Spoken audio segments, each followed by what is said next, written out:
Bonjour, donc petite présentation pour faire un boomerang. Alors un boomerang, ce qui va être important, si vous commencez avec une forme brute comme celle-là, il va falloir faire le bord d'attaque et le bord de fuite.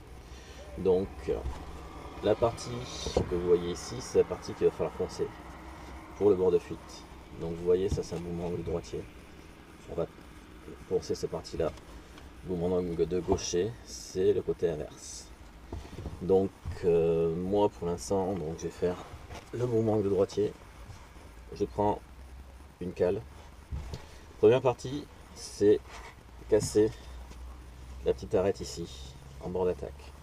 Donc c'est pas compliqué, juste un peu de travail à la cale. En insistant un peu, ça vient tout seul.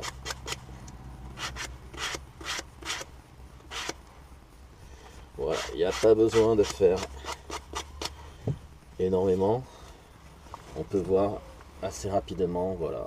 C'est juste, là, une fois que ça a été fini de poncer, là, tel que c'était au départ. Donc, le faire rapidement sur les trois. Et troisième palle. Donc, mes trois pales sont faites pour le bord d'attaque. Maintenant, il ne reste plus qu'à attaquer le bord de fuite, c'est-à-dire cette partie-là. Donc, le but du jeu, c'est vraiment affiner cette bande-là, mais sans modifier la forme générale. Donc, j'y vais. Alors, ça prend un petit peu plus de temps, mais c'est pas compliqué non plus. C'est parfois plus facile d'avoir la cale posée sur un support et d'y aller franchement comme ça. Alors, faut bien surveiller régulièrement son travail. Faut bien surveiller régulièrement son travail pour être sûr de ne pas aller trop loin, de ne pas mordre trop et savoir à peu près où on en est.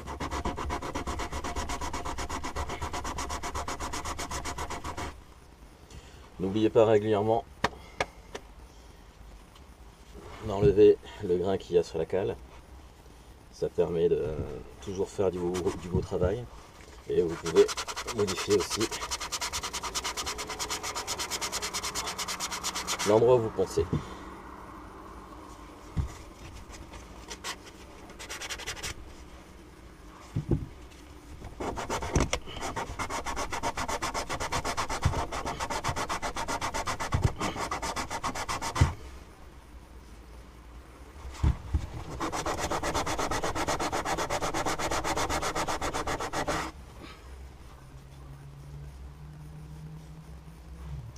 Ok, donc vous voyez, la forme de l'aile n'a pas changé par rapport au reste.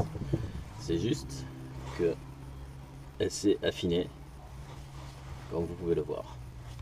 Une fois que ça c'est fait, j'ai juste à me faire la petite liaison entre les deux, de manière à ne pas avoir un bord aussi épais à ce niveau-là. Donc là c'est assez rapide aussi, toujours à la cale.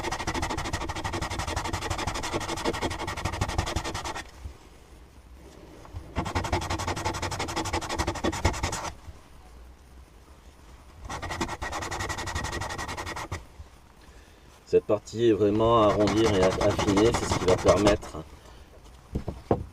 Ouais, voilà, la partie, il faut vraiment l'arrondir, l'affiner, ça va permettre au boomerang de mieux pénétrer l'air.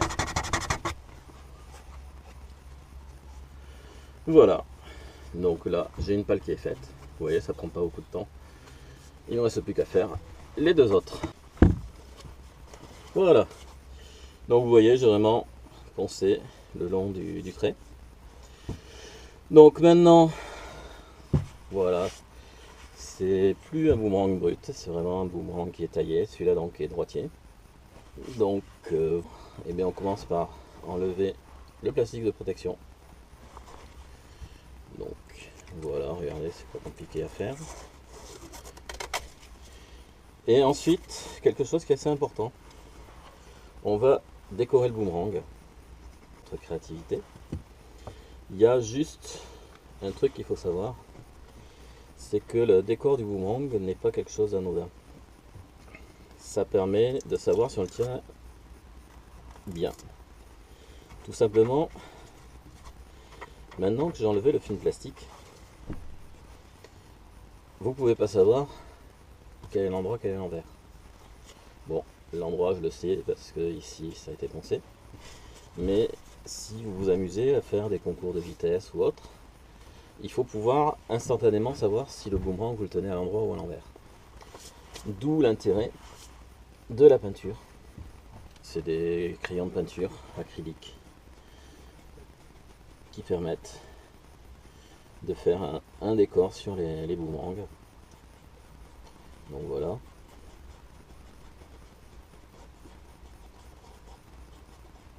On va faire ça de façon assez sommaire.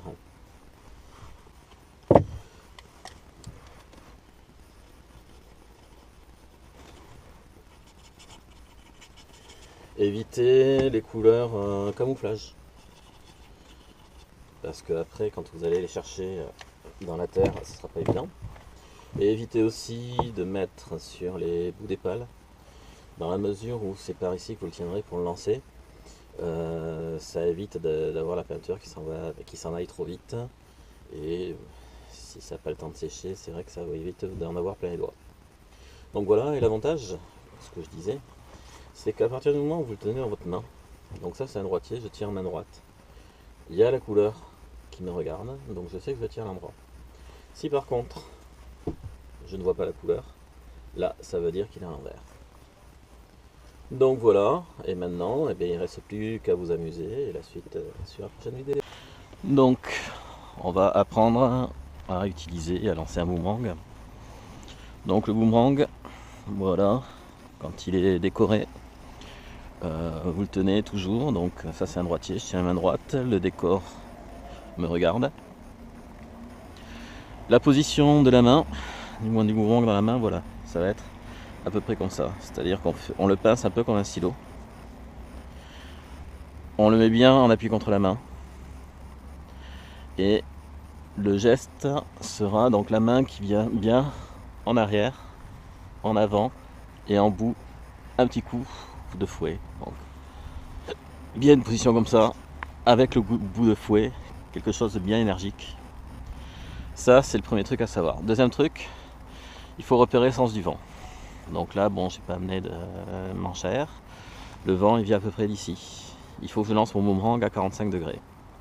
Donc 45 degrés, quand le vent est face à moi, je tends ma main en prolongement de l'épaule, là j'ai 90 degrés. Je reviens de moitié, j'ai 45 degrés. Donc mon boomerang va partir dans ce sens-là. Je vérifie qu'il n'y ait pas d'obstacle. Mouvement de la main, donc bien comme ça. Et c'est parti. Le boomerang fait son tour, revient, et vous le rattrapez, donc entre les mains. C'est pas plus compliqué que ça. Donc maintenant, eh bien, il ne vous reste plus qu'à vous entraîner.